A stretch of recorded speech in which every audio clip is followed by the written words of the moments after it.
నమస్కారం. హిందూ ధర్మచక్రం ఛానల్ కి స్వాగతం. నా పేరు శ్రీకాంత్ శర్మ. ఈ వీడియోలో శంకుస్థాపన గురించి సంపూర్ణ సమాచారము తెలుసుకుందాం. శంకుస్థాపన అంటే ఏమిటి?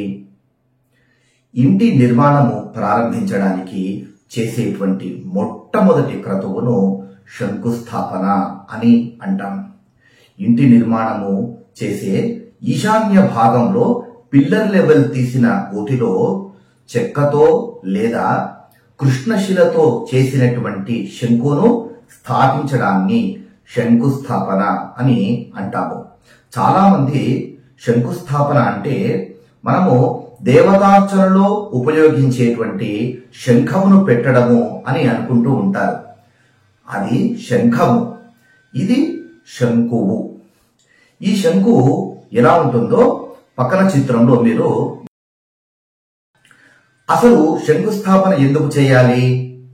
సాధారణంగా భూమికి 3 రకాల దోషాలు ఉంటాయి. మొదటిది స్పర్శ దోషము, రెండవది దృష్టి దోషము, మూడవది శాల్యా దోషము.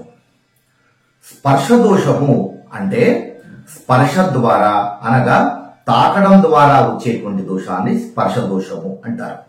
కొన్ని రకాల క్రిమి కీటకాలు, జంతువుల స్పర్శ వల్ల వచ్చేటువంటి దోషము. రెండవది దృష్టి దోషం అంటే నరదృష్టి సోకడం ద్వారా వచ్చేటువంటి దోషము, అందరికీ తెలిసింది. మూడవది శాల్యా దోషము, దీనినే మృత్యు దోషము అని కూడా అంటారు. అనగా మరణించిన శరీరం యొక్క అవశేషాలు ఉన్నా, మృత కళేబరాలు ఉన్నా దానిని శాల్యా దోషము లేదా మృత్యు దోషము అని అంటారు. ఈ చోట దేవతాహ్వానము జరగదు కాబట్టి అటువంటి చోట పవిత్రతను పెంచడం కోసము శంఖువును శాస్త్రోక్తంగా పూజించి స్థాపించడం జరుగుతుంది. కాబట్టి ఆ చోట పవిత్రతను పెంచడం కోసము మళ్ళీ పంచభూతాలతో నిర్మితమైన శరీరం లాంటి ఒక నిర్మాణాన్ని నిర్మిస్తున్నాను కాబట్టి దానిలో ప్రాథమికమైన ప్రాణాన్ని నిలిపే ప్రక్రియను శంకుస్థాపన అని కూడా చెప్పవచ్చు. మరి ఇలాంటి శంకుస్థాపన ఎలాంటి మాసాల్లో ఆచరిస్తే, ఏ మాసాల్లో ఆచరిస్తే ఎలాంటి ఫలితం కలుగుతుంది?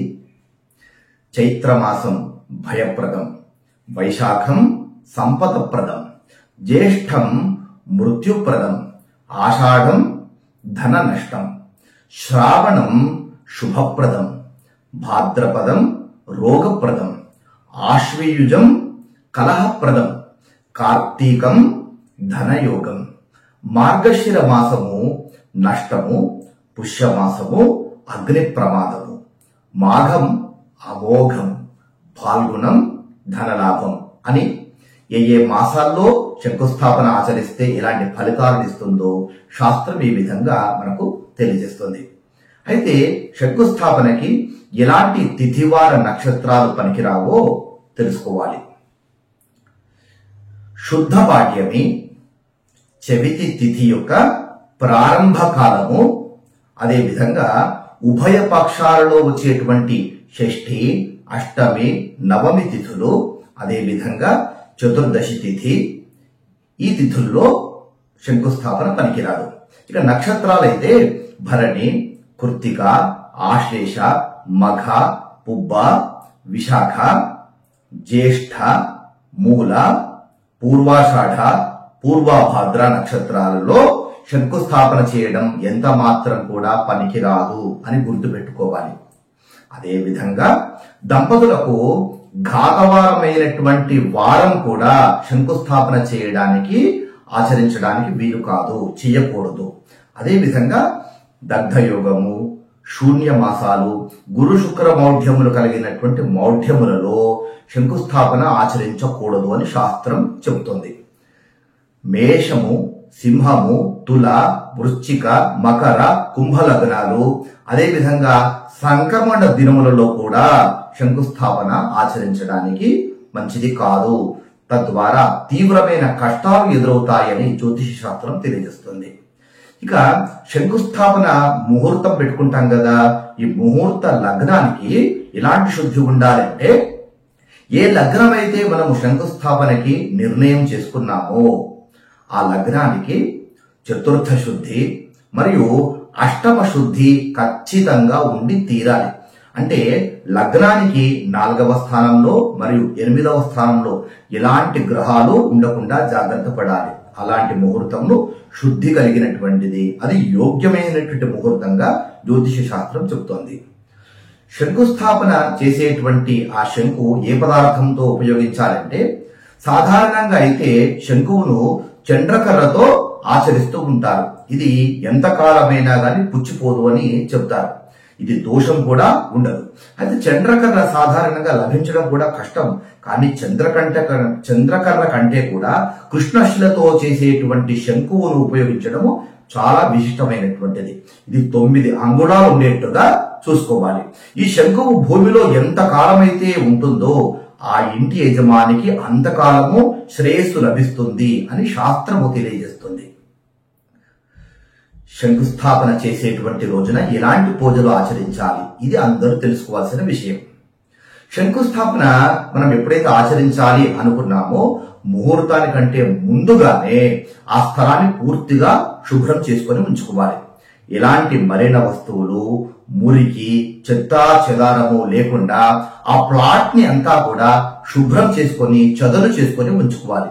యజమానులు, పురోహితులు, బంధుమిత్రులు కూర్చునేట్టుగా ఆ స్థలాన్ని చదును చేసుకొని ఉంచుకోవాలి. శంకువును ఎక్కడైతే మనం స్థాపించాలి అని అనుకుంటున్నామో ఆ స్థలము సాధారణంగా అయితే ఈశాన్యంలో పెడుతూ ఉంటారు.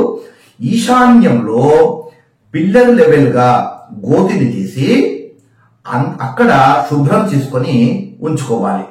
అయితే ప్రాచీన కాలంలో అయితే శంకుస్థాపన ఇంటికి మధ్యలో వాస్తుపురుషుని నాభిస్థానంలో ఆచరించేటువంటి విధానం ఉండేది. ఇప్పటికి కూడా ఆచరించుకోవచ్చు, కానీ అధిక శాతము ఈశాన్య భాగంలోనే శంకుస్థాపన ఆచరిస్తూనే. ఈ విధంగా ముందుగా ప్లాట్ ను మనం సిద్ధం చేసుకున్న తర్వాత గణపతి పూజ, పుణ్యాహవాచనము, శంకువుకి షోడశోపచార పూజ, పురుష సూక్తముతో పంచామృతములతో ఆ శంకువుకి అభిషేకము, రుద్రాభిషేకము, శంకువుకి ప్రాణప్రతిష్ఠ. శంకువుకి ప్రాణప్రతిష్ఠ చేయడము చాలా విశిష్టత కలిగినటువంటిది. ఇది చేయకుండా ఉండకూడదు.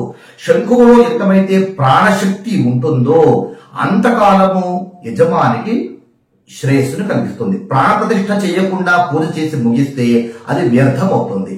తర్వాత నవగ్రహ పూజ, వాస్తు పూజ ఆచరించుకొని కుదిరితే కనుక ఆ ప్లాట్ లో గణపతి హోమము, నవగ్రహ హోమము, వాస్తు హోమములు కూడా ఆచరించాలి అని శాస్త్రం చెబుతోంది. మనము శంకుస్థాపనకి ముహూర్తం నిర్ణయం చేసుకుంటాం కదా, ముహూర్తానికి సరిగ్గా ఒక అరగంట ముందు శంకుస్థాపన చేసేటువంటి స్థానానికి చేరుకొని ఆ శంకువును పెట్టేటువంటి చోట పంచశిల పూజలు చేయాలి.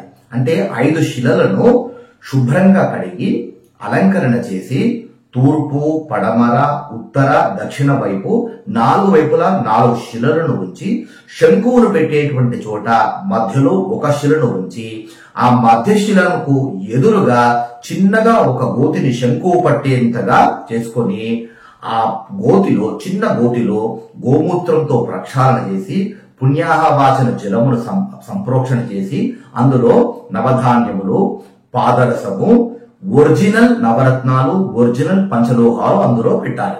చాలా మంది ఏం చేస్తుంటారంటే పూజా షాపుల్లో దొరికేటువంటి ప్లాస్టిక్ నవరత్నాలు, ప్లాస్టిక్ పంచలోహాలు పెడుతూ ఉంటారు. ఇది చాలా దుర్మార్గం. ఇలా చేస్తే ఇంటికి శ్రేయస్సు ఎలా లభిస్తుంది?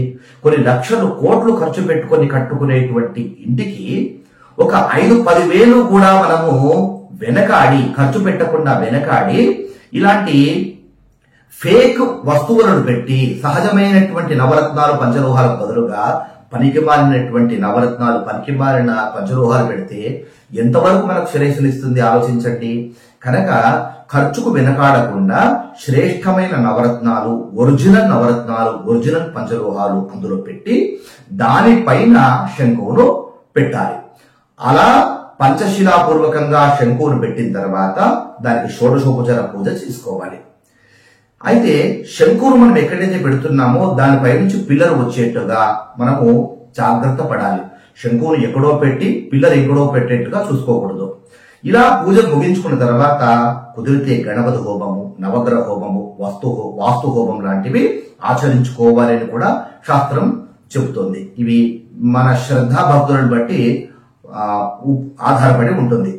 ముఖ్యంగా గుర్తుపెట్టుకోవాల్సిన అంశం ఏంటంటే, శంకుస్థాపన చేయడానికంటే ఒక 2 రోజుల ముందుగానే ప్లాట్ ను పూర్తిగా శుభ్రం చేసుకుని ఎలాంటి మురికి, మాలిన్యము, పనికిరాని చెత్త చెదారాలు లేకుండా ఖచ్చితంగా జాగ్రత్త పడడం అనేటువంటిది గుర్తుపెట్టుకోవాలి. కుదిరితే కనుక ఆవు లేగను కూడా శంకుస్థాపన చేసేటువంటి ఆ చోట పెట్టుకొని ఆవు లేగకు గ్రాసం పెట్టి కూడా ఉంచుకోవడం అనేటువంటిది చాలా శ్రేయస్సునిచ్చేటువంటిది. శంకుస్థాపన పూజలతో పాటు గోపూజను కూడా ఆచరించడం అనేటువంటిది మంచిది.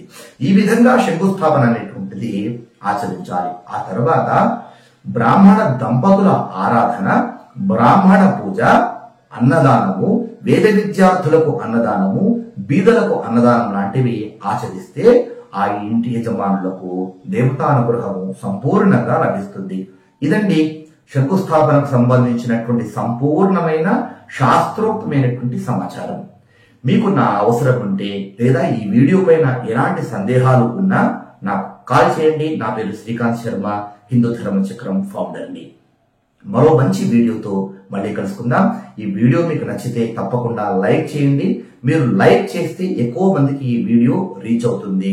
మీరు కామెంట్ చేస్తే అది మరింత మందికి ఈ వీడియో పైన మంచి అభిప్రాయం ఏర్పడుతుంది. ఈ వీడియోని మీరు షేర్ చేస్తే ఎక్కువ మందికి మంచి సమాచారాన్ని అందించినటువంటి వారు అవుతారు. ఇప్పటి వరకు మన ఛానల్ని సబ్స్క్రైబ్ చేసుకోకపోతే సబ్స్క్రైబ్ చేసుకోండి. దేశాన్ని కాపాడుకుందాం, ధర్మాన్ని కాపాడుకుందాం. ఎందుకంటే ఈ దేశం మనది, ఈ ధర్మం మనది. గ్రహబలం, గృహబలం, ముహూర్త బలం అన్నిటికంటే దైవబలం కోటి రెట్లు గొప్పది. ఎల్లప్పుడూ దైవబలం సాధించుకునేటువంటి ప్రయత్నము చేస్తూ ఉండండి. నమస్కారం.